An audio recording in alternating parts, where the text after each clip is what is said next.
मिरु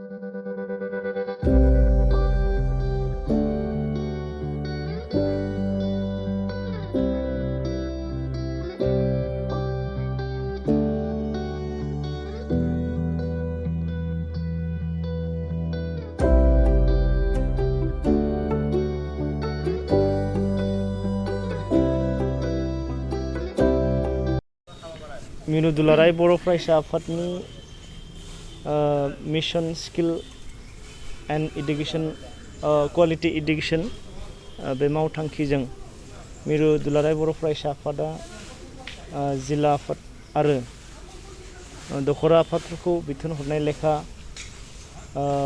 दखरा आफादनि सिङाव थानाय फरायसालिफोरखौ साखोन सिखोन खालामनाय बे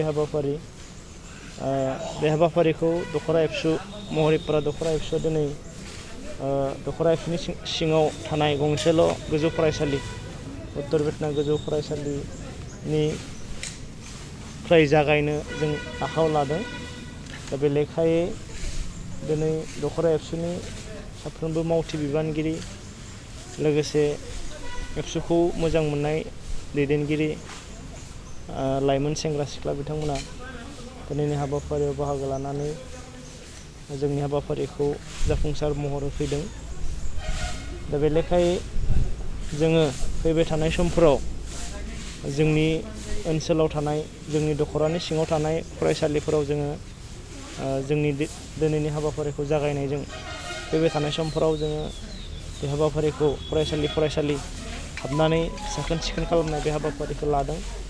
जों मिथिगौ कर'ना भाइरासनि गिख्रंथाव थासारिनि थाखाय नैबे समाव फरायसालिफ्रा बन्द जानानै दङ।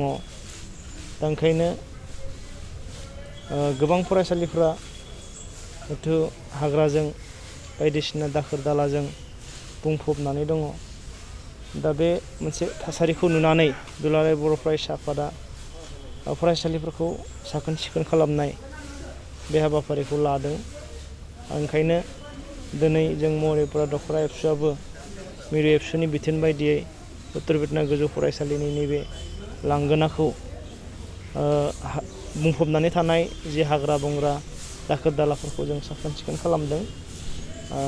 जों मिजिंथियो कर'ना भाइरासनि बे गिख्रंथाव थासारिया थाबैनो जोबगोन आरो जोबनानै थाबैनो जोंनि फरायसालिनि जिखिनि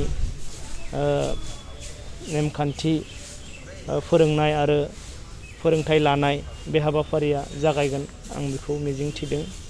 ओंखायनो फैबाय थानाय समाव थाबैनो जाहाथे जोंनि जि मोनसे थासारि बे थासारिया मोजां मोनसे अबस्थायाव फैगोन आं बेखौनो मिजिंथिबाय आरो दिनैनि हाबाफारिजों जिखिनि फोरमायनांगौ बे फोरमायनांगौखौ आं एसेयावनो फोजोबबाय। गोजोन्थों।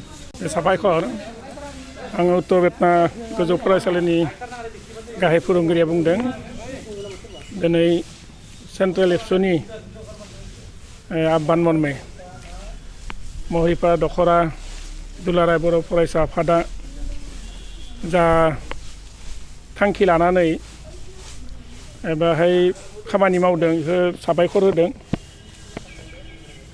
दिनै सेन्ट्रेल एबसुनि आह्वाना जाबाय आरो क्वालिटी एडुकेशन बे थांखिखौ लानानै सेन्ट्रेल एबसुनि आह्वान बादियैनो दिनै महरिपारा दखरा एबसु बे खामानि मावदों उत्तर बेटना हाई स्कुलाव जोबोद साबायखर होदों। मोजां जादों।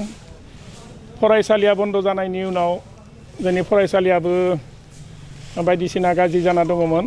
फरायसालिनि सिगाङाव जोंहा थाइजौ बिफां दङ। थाइजौ बिफाङाव थाइजौ थानायलाय गोबां मानसियानो फैनानै थाइजौ हाननायाव बिलाइ सिरिनाय सेवना थानाय दङमोन। बेफोरखौबो खोब मोजाङै साफा खालामदों आरो सोरगिदिं फरायसालिनि सोरगिदिं इतिमध्ये बिफां फिसा फिसा बिफां लाइफां लता बेफोरखौबो साफा खालामबाय।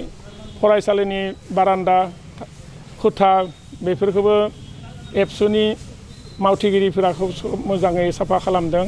धन्यबाद होदों। बिथांमोननि जिथु थांखि बे थांखिखौ आङो धन्यबाद होदों। बिथांमोननि थांखियाबो जाफुंसारथों आरो जोंनि फरायसालियाबो मोजाङै साब सिखोन जाना थाथों बेखौनो आसा खालामबाय। आरो गुबुन बुंलिया बे खोनाखौनो बुंनानै फोजोबनाय जाबाय।